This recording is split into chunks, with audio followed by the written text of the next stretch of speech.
Ladies and gentlemen, what you are about to view is snippets from the show Life Live It by Cedric and Alina.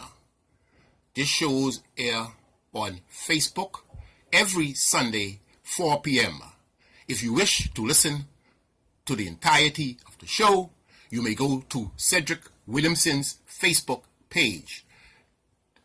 We spoke on several topics, but this particular topic we shared on racial discrimination and how it exists, how it still exists, and in some countries that we are very familiar with, racial discrimination is alive and well. It's a popular speaker, professor dealing on black history. He's an American, Afro-American. And he shared with his viewers his experience as he visited China and Japan. China and Japan. Okay. He spoke of the high level of discrimination that continues in China as it relates to black people. Now, I know many Bahamians would have visited China, but some of the things that he shared, I have never heard it before.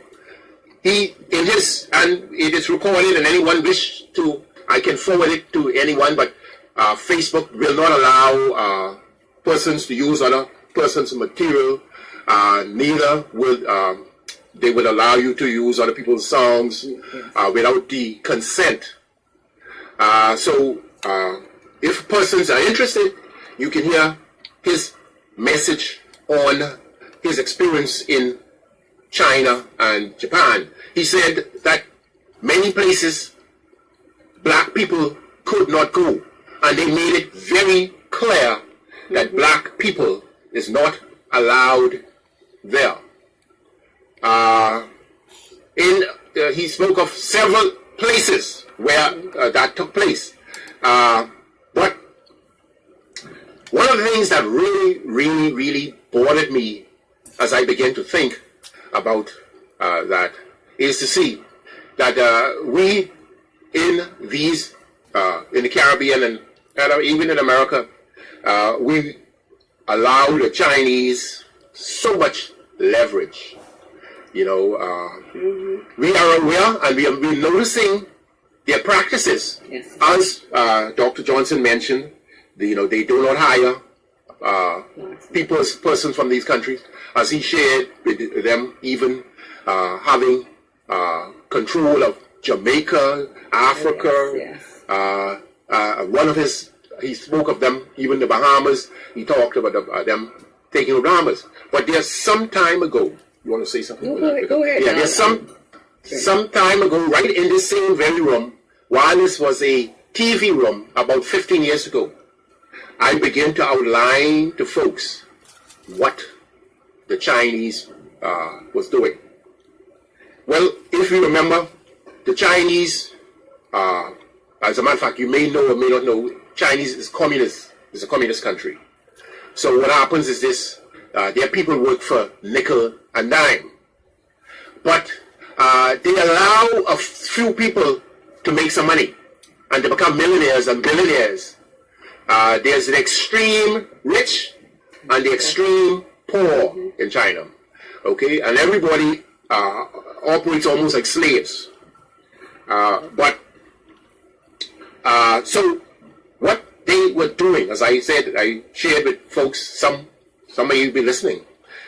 The plans of China, China always, as many developed countries, they put together a 40-year plan, and then so they say where they want to be in 40 years, where they want to be in a Pacific time, and they begin taking baby steps towards that.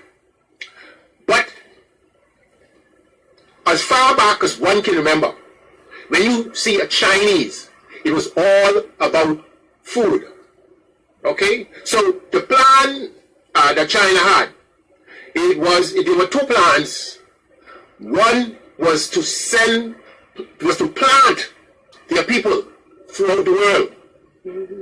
And their research they would do, they research these places, and whatever the needs are, they would supply these needs. But the food part of it was first. You have Chinese restaurants, Chinese. Every country you go in, the Chinese restaurant. And then what they would do, they would bring their people in, because if you're cooking Chinese food, the best people to cook the Chinese food is the Chinese. Okay? So they brought them in, and every country accepted it and realized, hey, so they brought them in. As Dr. Johnson had said, Chinese come in these developed countries poor, 6-7 months later they're rich. Absolutely right. Okay? Yeah. But what the Chinese government did, the Chinese government assisted them with loans for businesses in these countries.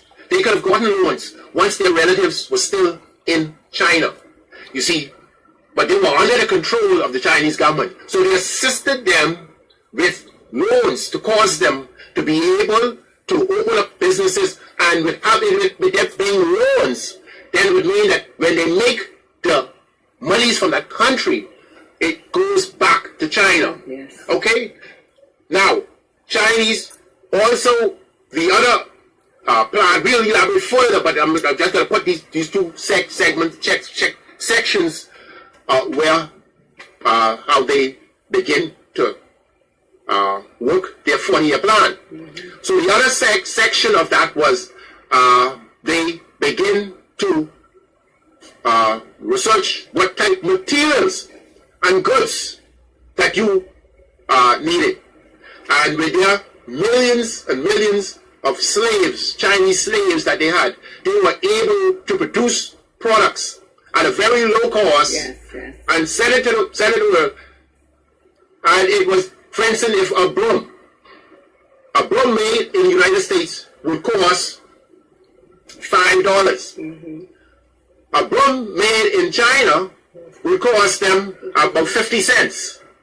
So they were able to send that broom to the U.S. as higher tariffs or whatever you wish to put on that. You only can put so much tariffs on it. Yes. The price of their broom remains lower than the price of your broom. So then they then went into big scale manufacturing of goods, and they flood the world with their products. But the American products and the products of the other countries were superior to theirs, because they had these bunch of slaves with not much education producing stuff. So the stuff were inferior. Okay, their objective in the beginning was only to make a product that looked like the product, but it didn't have to perform like the product. And so many people would have bought lots of their goods, only to find out that it was not all that. However, because of the cost, because there are times when you buy a particular tool, and you buy it and use it for a few minutes, and you never have use of it, so you didn't know that 5 more minutes of use of that tool, poof, will have gone dead. So they continue, and they got to a point where once it gave them a little bit of service, they didn't have a problem buying another one because it's cheap. So what I did then, that caused a lot. It cut the factories in the U.S. and other countries. It cut their work, the need for production down in their countries, and many countries and many factories in many of these first world countries were closed and shut down. But some of the smart, crafty factory owners, what they decided to do is to negotiate and discuss with the Chinese government to allow them to do business and to have the Chinese produce product in their country under their brand. And you're seeing now Japan and China with the vehicles. The Chinese making the same type vehicle, Ford, Chinese Ford, Chinese Chevy, Chinese Volkswagen, Japanese Volkswagen.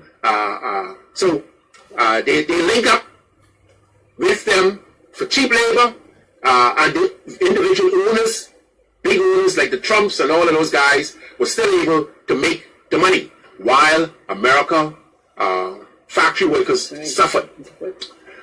But these are just a few steps into how the Chinese got where they are.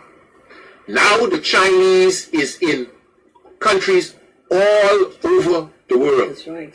And there are cells everywhere. And they're very crafty people. They keep out of your way. Okay? They don't capitalize on the country's benefits such as social services and stuff. They don't capitalize on that. They can get assistance from their own government for them to walk with dignity. Right. Okay? They don't shop in your shops. They don't be entertained by your form of entertainment. So, even out of China, some of them still operate as slaves. Still in other countries as slaves. As you will remember, as the hotel, the Bama was being built, many of them took a brave step in protesting the fact that they were not getting their monies. And I'm sure that they paid a great price for that. I would almost guarantee you, those Chinese you saw then, you will see no more. No more. But I now give my wife a little voice because she's... You know what, and I agree with Cedric when he talked about, they really don't, interact. No. With Bahamians or whatever country they reside in. They don't interact with the natives of those countries. Or they're there, they render service. If they have a store, you go and they will communicate with you while you're there in the stores with them, right? But outside of that, you don't see them. Mm-hmm. You don't see them on holidays. You don't see them on weekends, other than if they're working. So they, even though they're here, they're bringing some sort of business into the Bahamas. They're still taking a lot out of these countries. They're taking more. They're taking more than they're giving. Mm-hmm. So we look at the little we are receiving from the Chinese, but if you look at what they're taking out of the country, is it worth it?